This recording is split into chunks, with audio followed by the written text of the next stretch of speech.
about some changes that occurred when you were little to today. Okay, well, immediately what I think about is the telephone. When we got a telephone in our house when I was about your age, we had party lines. What are party lines? It meant that we shared our telephone line with somebody else. So if you picked up your phone and somebody was talking on it, that was the person that you shared the line with, and you had to wait until they finished their conversation with somebody else, and you didn't know who they were or where they were located, but you were sharing a line with them. And then you could use the phone. And then sometimes you would hear them pick up while you were on the phone, and then you could hear them hang up and wait and pick up again and hang up and wait for you to be finished. Then we didn't have answering machines or voicemail, so if somebody called you and you weren't home, guess what? They had to call again and again and again until you were home and you answered the phone. And there was always a distinctive ring on the phone when you had a party line. You knew when it was ringing for you, and you knew when it was ringing for the other person. So maybe my ring sounded like burring, and their ring sounded like ding-a-ling. So you knew whichever one was ringing, that was the one who answered it.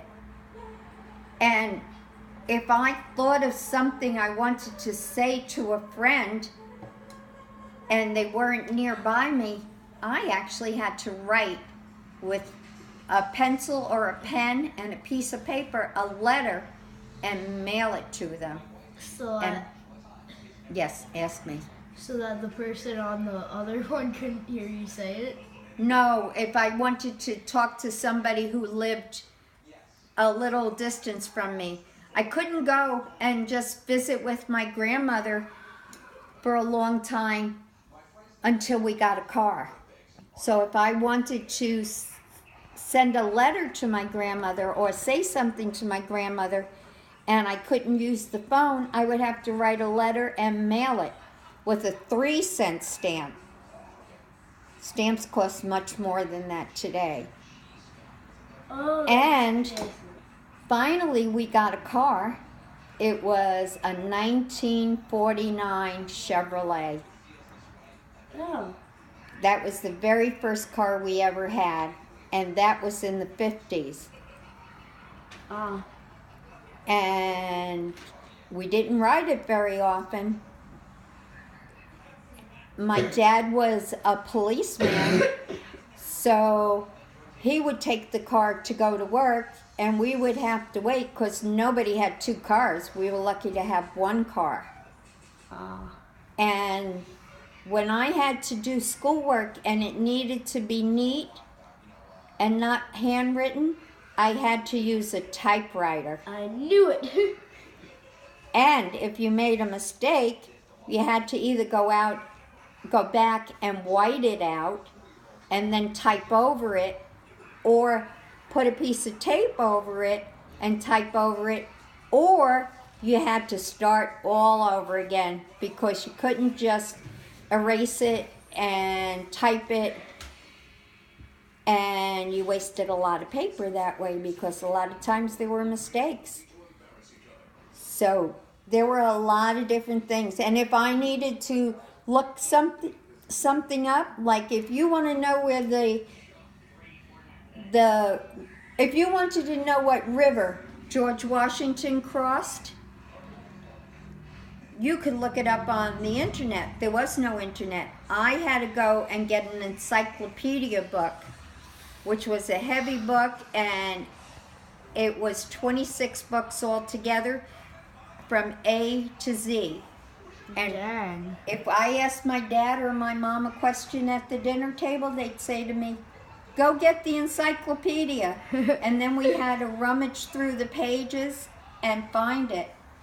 And then when I went to work and we needed to look up people's files, they weren't on the internet. I used to have to put the person on hold at work, go over look in a drawer that was probably far away from me, look for their file, come back, look through their file. I couldn't make notes on a computer because I didn't have a computer. And then I would have to put them back and refile them. There was no such thing as a fax. Funny story about a fax. One day a lady called us up and said, now that we have faxes, I have put a piece of paper underneath my phone and it has been there for 3 hours and you haven't taken it yet. She didn't know that you had to put it into a fax machine.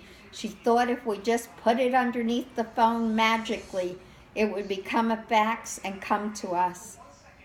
Do you know how faxes work, though? I don't even know what a fax is. Oh, well, it's how you can make a copy of something that I have right here. I have an envelope. I can put it in a fax machine and dial a telephone number, and a copy of this will appear on paper at the other side where the telephone number is. Well, there was no such thing as that. There were no copy machines. They called them mimeograph machines back then. And you had to type on them and then send them through a rotary, and then they would come out on the other side as a copy. So there were many, many things that were not invented back then. It was a time where it wasn't the Industrial Revolution when there wasn't anything, but it was a time where we learned to do a lot of manual labor. We didn't have everything come to us as fast as it comes to you now through the internet and through computers. And computers, Computers were like, there we go. right, computers were humongous. They were as big as your kitchen. And they needed to have cold rooms. The air had to be regulated so it was very, very cold. And I went to college for computer programming. You had to type everything in. It would spit out cards that had punch holes in it that matched up with what you typed. Then you would put those cards into a machine and send them through the machine, and then it would send out big pieces of paper that were about maybe 16 inches long and maybe 12 inches wide, and they were all attached, and you could then read your program. So everything has gotten so much better in this world. Thank you for all the knowledge you have bestowed upon me. You are very, very welcome. Love And you. I love you too.